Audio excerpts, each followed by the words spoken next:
honorables membres du jury, honorables audience, je voudrais rebondir très rapidement parce que c'est sur quelque chose que nos collègues de l'opposition ont cité.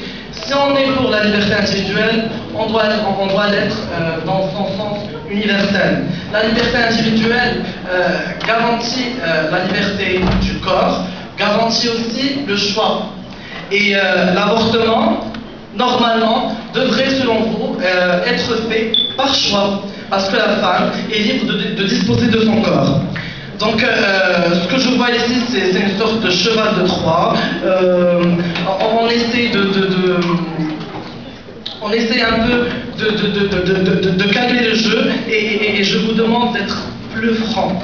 Parce que ce n'est pas ça la liberté individuelle dans son sens universel. La liberté individuelle, que signifie la liberté individuelle? Qu'on permette à certains pseudo-laïcs de rendre publiquement le jeûne pendant le ramadan, que la liberté sexuelle et l'homosexualité deviennent publiques et banalisées, que l'avortement soit libre, l'avortement qui est pour moi un meurtre, le meurtre de ce fœtus qui a le droit à la vie. Que signifie la liberté individuelle? Livrer les gens à eux-mêmes, les abandonner, sans aucune protection, et les responsabiliser précocement. Et nous savons tous que notre société n'est pas prête pour cela. Que signifie la liberté individuelle? Le passage du sexuel de la sphère privée à celle du public?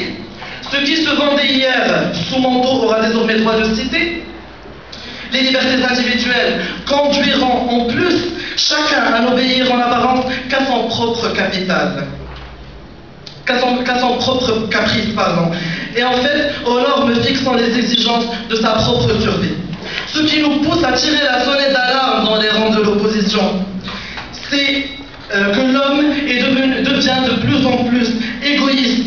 Il perçoit le monde comme une totalité à son service. Il ne voit l'autre que comme un outil de son propre bonheur. Par ailleurs, la liberté individuelle peut être facilement instrumentalisée par nos ennemis pour porter atteinte à ce que nous tenons de sacré dans nos sociétés.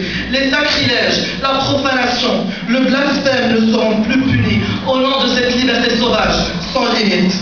Jean-Jacques Rousseau disait « Personne ne doit rien à quiconque prétend ne rien devoir à personne ». Et finalement, la liberté individuelle, c'est être totalement indépendant, s'émanciper des autres, rompre avec ses proches, couper les pans, avec un risque. Le risque suivant, le jour où vous retrouverez en difficulté, où vous serez dans le besoin et qu'il vous faudra du soutien, personne ne sera là pour vous aider. La liberté ne peut être totale. Dans une société, chacun doit veiller dans l'exercice de sa liberté à ne pas gêner celle des autres. Si chaque individu vivait seul, à l'exemple d'une naufragée sur l'île déserte, il n'aurait pas besoin des règles nécessaires pour les individus qui vivent en société et qui restreignent la liberté individuelle de chacun d'entre eux. Et puis, pour conclure, qui défend cette liberté individuelle au Maroc? Des groupuscules, des collectifs, des mouvements, comme Kif Kif, une association qui défend les droits des homosexuels, des bisexuels, des transformistes et des transsexuels, qui veut rendre l'homosexualité banalisée et publique. Imaginez avec moi ce tableau. Une gay pride organisée au boulevard Mohamed V de Casablanca. Est-ce que c'est ça le projet de société que vous voulez nous proposer, chers membres de l'opposition?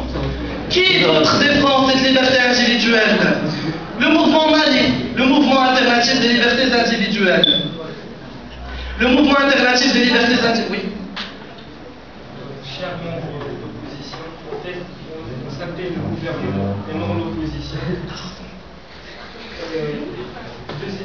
Deuxième chose, on n'a jamais parlé de liberté individuelle qui peut toucher les autres, mais on a parlé plus de liberté individuelle qui crée une balance, un rapport d'équilibre dans une société où tout se respecte, où on respecte la dignité des autres. Et on a parlé d'un Maroc qui est pluriel, qui est démocratique, où les libertés individuelles peuvent s'exprimer, où nous sommes marocains et fiers. Et merci. Un Maroc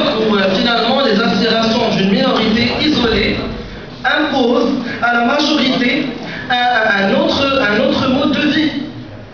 Donc je reviens au mouvement Mali, le mouvement alternatif des libertés individuelles. Tout le monde sait qu'il défend certaines libertés